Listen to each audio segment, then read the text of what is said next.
Assalamualaikum warahmatullahi wabarakatuh.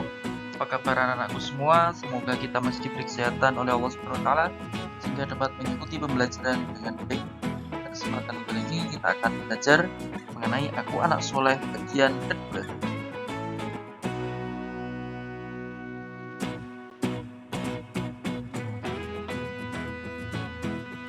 Sebelum kita mulai pembelajaran, kita akan menentukan tujuan pembelajaran yang diharapkan nanti. Yang pertama, anak-anak dapat mengikuti cara hormat dan patuh pada orang tua dan guru. Dan yang kedua, memahami cara santun dan menghargai teman. Sebelumnya, mari kita berdoa terlebih dahulu. Semoga pembelajaran kali ini dapat bermanfaat. Bismillahirrahmanirrahim. Rabbi zidni ilma warzuqni fahma. Amin. Ya Rabbal Alamin.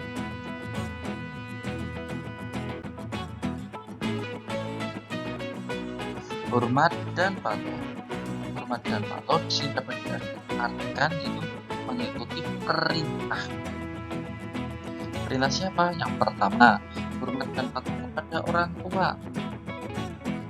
Jadi orang yang sebagai anak kita memiliki orang tua yang sudah merawat kita sejak kecil, sejak baru lahir, maka kita harus hormat dan patuh kepada orang tua.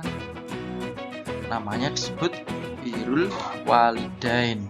Tetapi anak-anak yang tidak mau berbakti, hormat, patuh kepada orang tua, ini disebut anak yang durhaka. Kalau anak durhaka nanti balasannya di neraka.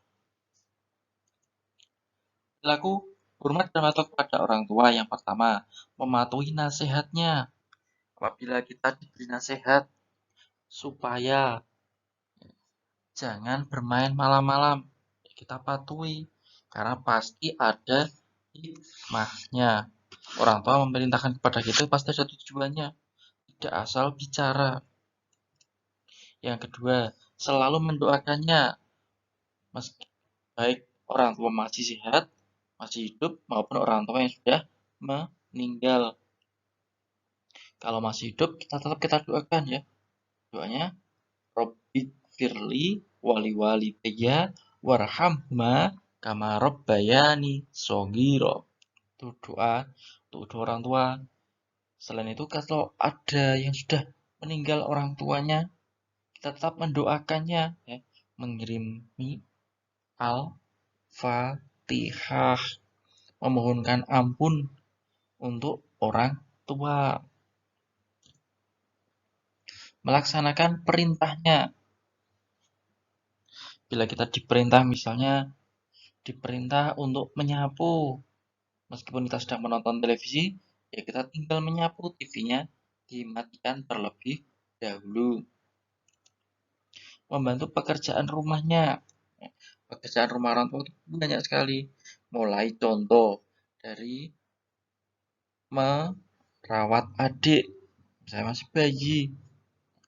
Terus misalnya mengajak bermain adik yang sudah dapat berjalan atau berlari. Dan itu kita menyapu lantai, mengepel, membersihkan halaman, itu merupakan contoh membantu pekerjaan rumah orang tua. Yang kelima, berbicara sopan dan lemah lembut. Kalau berbicara dengan orang tua, kita tidak boleh membentaknya dengan nada tinggi, tidak boleh, dosa. Jadi, kita ketika berbicara dengan orang tua, kita usahakan dengan nada yang lembut, tidak lebih tinggi dari orang tua kita. Hormat dan patuh kepada guru. Yang pertama, mengucap salam jika bertemu ya. Ketika kita bertemu guru, baik itu di jalan raya maupun di luar sekolah, kita mengucapkan salam. Ya. Kalau memungkinkan untuk berjabat tangan, mencium tangan, ya tidak masalah, lebih baik seperti itu. Yang kedua, menyelesaikan tugas atau PR. Nah, ini merupakan Contoh hormat dan patuh kepada orang tua, kepada guru, ya. Jadi tugas-tugas yang diberikan guru kita harus kerjakan. Kalau kita tidak mengerjakan berarti namanya tidak hormat, tidak patuh kepada guru. Mendengarkan penjelasannya. Jika diberi penjelasan di kelas, ya kita dengarkan. Kalau tidak bisa, kita baru bertanya. Berbicara yang sopan. Ini tadi ya, jadi berbicara sopan di sini berbicara yang baik-baik saja. Jika tidak bisa bicara baik, lebih baik diam. Dan nadanya tidak boleh terlalu tinggi atau lebih tinggi daripada guru kita. Yang kelima, mendengarkan nasihatnya. Sama seperti tadi orang tua ketika memberi nasihat pasti ada tujuan yang baik. Hal yang pertama, tuliskan doa untuk kedua orang tua dengan huruf hijaiyah. Soal kedua, sebutkan 2 cara menghormati guru ketika di dalam kelas. Soal ketiga,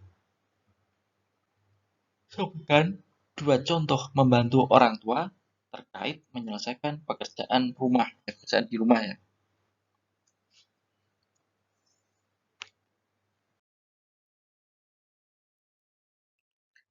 Santun. Santun dapat diartikan sebagai sopan, ya, yaitu contohnya tidak berbicara kasar, ya, bicara kotor itu tidak boleh, akan malah berdosa. Yang kedua, tidak memotong pembicaraan teman. Ketika teman sedang bicara, kita tidak boleh langsung tiba-tiba tanya, memotong pembicaraan, itu tidak boleh. Yang ketiga, menutup mulut ketika menguap. Ya. Ketika kita berada di sekitar dengan teman-teman kita apabila menguap, ya, harus ditutup dengan tangan. Menghargai. Menghargai dapat disebut juga dengan menghormati. Yang pertama, ketika ada teman bicara, kita mendengarkan. Ini namanya menghargai teman yang bicara. Yang kedua, tidak mengejek teman. Meskipun teman kita berbeda agama, berbeda keyakinan, ya, berbeda taraf hidup atau jabatan, kita harus tetap menghargai, tidak boleh mengejek. Yang ketiga, mengucapkan terima kasih atas pemberian teman. Meskipun kita diberikan sesuatu yang tidak kita sukai atau tidak kita inginkan, ya tetap kita ucapkan terima kasih. Meskipun nanti akan diberikan kepada saudara yang lain atau hal-hal yang lainnya juga. Soal keempat, mengapa kita harus berbicara sopan kepada teman? Soal kelima, bagaimana sikap kita jika diberi barang yang tidak kita sukai? Demikian pembelajaran kali ini, semoga bermanfaat. Mari kita tutup dengan bacaan Alhamdulillahirrabbilalamin. Wabillahi taufiq walhidayah. Wassalamualaikum warahmatullahi wabarakatuh.